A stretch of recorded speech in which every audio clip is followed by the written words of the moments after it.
We celebrate Valmiki Jayanti to honor the great poet and sage Valmiki, known for composing the great Indian epic Ramayana. Maharshi Valmiki is also referred to as Adikavi or the first poet, as the Ramayana is considered to be the first epic poem. Valmiki is also believed to have come up with the format of shloka, a Sanskrit verse form that has been used to compose various other texts such as the Mahabharata and Puranas. The boy born to sage Prachetas was given the name Ratnakara by his parents. It is said that when Ratnakara was a few years old, he wandered into a forest and got lost. The young boy was found by a hunter who adopted and raised him. Under his foster father's guidance, Ratnakara also grew up to become an accomplished hunter. When Ratnakara reached marriageable age, he was married to a girl from the hunter's family. With time, Ratnakara's family also increased in number and he became a father to many children. The expansion of his family meant it became difficult for hunter Ratnakara to make ends meet. As a result, out of desperation, he took to robbery and began looting travelers who passed by his area. One day, sage Narada was passing by the forest where Ratnakara lived. Sensing a good opportunity, Ratnakara attacked Narada, intending to rob him. However, Narada remained unfazed. This surprised Ratnakara, who was used to the sight of people cowering in fear at the very mention of his name.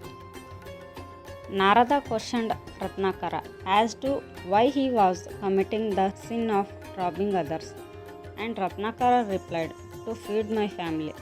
To this, Narada said, "Ratnakara, go and ask your family if they will also share the sins you are committing to take care of them." After tying Narada to a tree to prevent him from escaping, Ratnakara returned to his family and asked every member if they were willing to share his sins. No one was ready or willing to share the burden of Ratnakara's sins. Heartbroken at his family's response, Ratnakara returned to Narada and asked him the path to salvation, to which Narada asked him to chant the name of Lord Rama. But no matter how much Ratnakara tried, he couldn't pronounce Rama. So Narada asked Ratnakara to pronounce Rama backward as Mara. Ratnakara began his penance by chanting as Narada had instructed him to. Years passed and one day Lord Brahma appeared before him and blessed him. While Ratnakara was sitting still and meditating for years, ants covered his body with mud to build their nest. And when Lord Brahma appeared to bless him, he saw Ratnakara covered by the ant hill or Valmika and gave him the name Valmiki. Once the sage went to bath in the river Tamasa. While bathing, his eyes fell on a pair of herons by the riverside.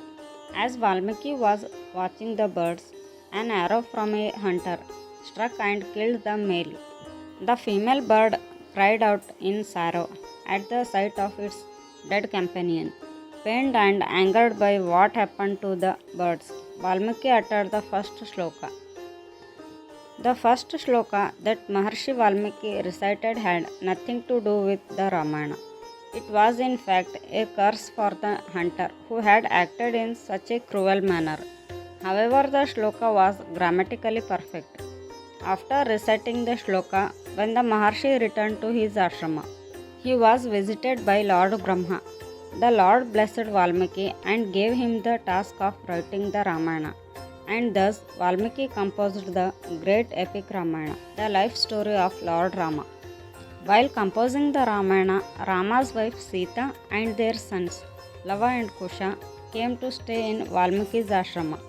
After Valmiki finished composing the Ramayana, he taught it to Lava and Kusha, who sang the epic poem and spread its glory far and wide.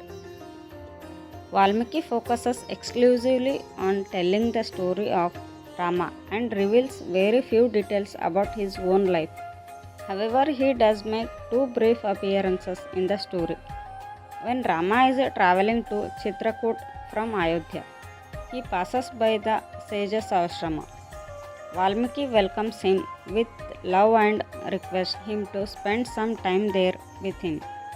He feels greatly honored when Rama accepts his request. The next time Valmiki makes an appearance is when he accompanies Sita, Lava and Kusha to the royal court of Rama and speaks for Sita. Valmiki's life teaches us that we are not born good or bad. Our actions determine our greatness. If you like the video, subscribe to our channel and hit the bell icon.